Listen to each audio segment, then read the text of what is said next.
Today, we're going to head deep into the forest of northern Sweden to explore how someone doesn't just survive, but actually thrives in a place that is, well, incredibly harsh.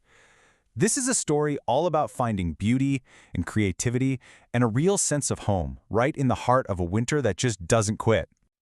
Okay, just to set the scene, let's start with this number, minus 32.6 degrees Celsius. That's about minus 27 Fahrenheit.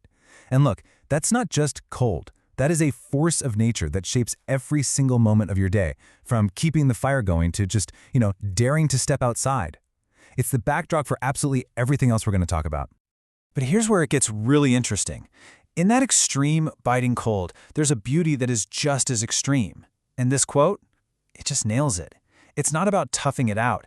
It's about finding these moments of pure, breathtaking awe right in the middle of it all. This contrast is really the soul of this whole story. So that brings us right to our first section, which digs into this exact idea. This constant push and pull between the stunning beauty of the landscape and the relentless bite of what it demands from you every single day.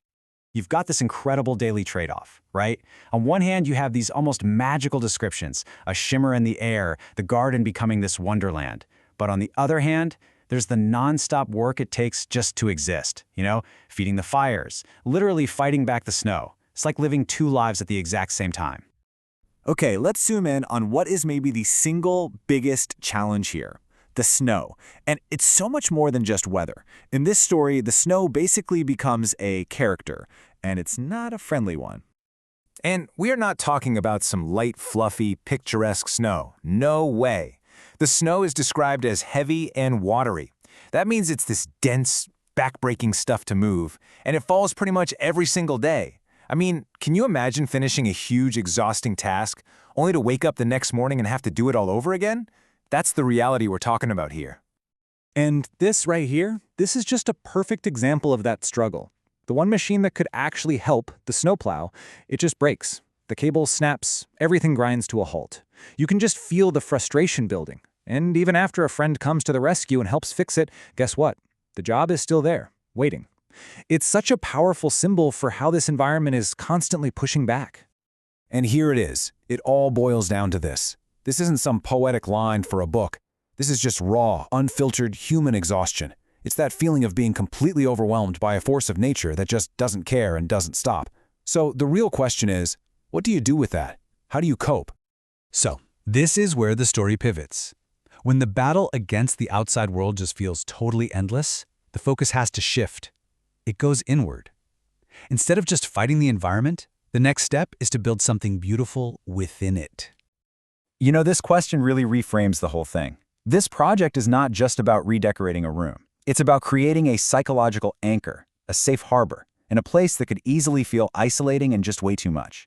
It's about building a sanctuary, not just from the snow, but for your own mind. And here's the real motivation. That feeling of not being settled isn't about having unpacked all your boxes. For her, it's about her tools, her art supplies, not having a home. She directly links the physical act of getting her workspace in order with the emotional state of feeling truly at home, of feeling whole. So, the vision for this empty room upstairs becomes crystal clear. Yeah, it's a practical spot for work, absolutely. But it's also something much bigger. It's the fulfillment of a dream that's been there for years.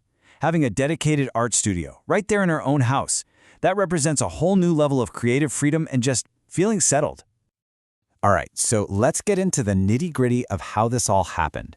This section really tracks the methodical, almost meditative transformation of the room from just an empty space into something deeply personal and, well, calming. The process itself is really deliberate. It all starts with creating a perfectly clean slate, 2 coats of matte white paint. That's the foundation. It's essential.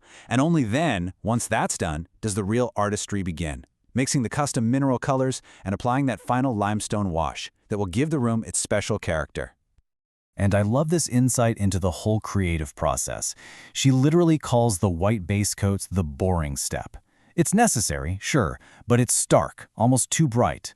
The magic, she says, happens with that final layer. It's that limestone wash that completely transforms the room, giving it this soft, textured, and deeply calming vibe. So you might be wondering, what is this stuff she's using? It's called Calculatir. It's an Icelandic limestone mineral paint, and it's chosen very specifically for the effect it creates. It's not a flat, boring color. It gives the walls depth and texture, which is a huge part of creating that feeling of a calm, quiet sanctuary. And this brings us to the final piece of the puzzle. With the physical space now complete, we get to see how this internal project creates a new external reality, a whole new daily rhythm that brings so much more energy and peace. Just look at the difference here. The old winter routine, waking up late, around 9 a.m., and immediately feeling like you're already a little bit behind.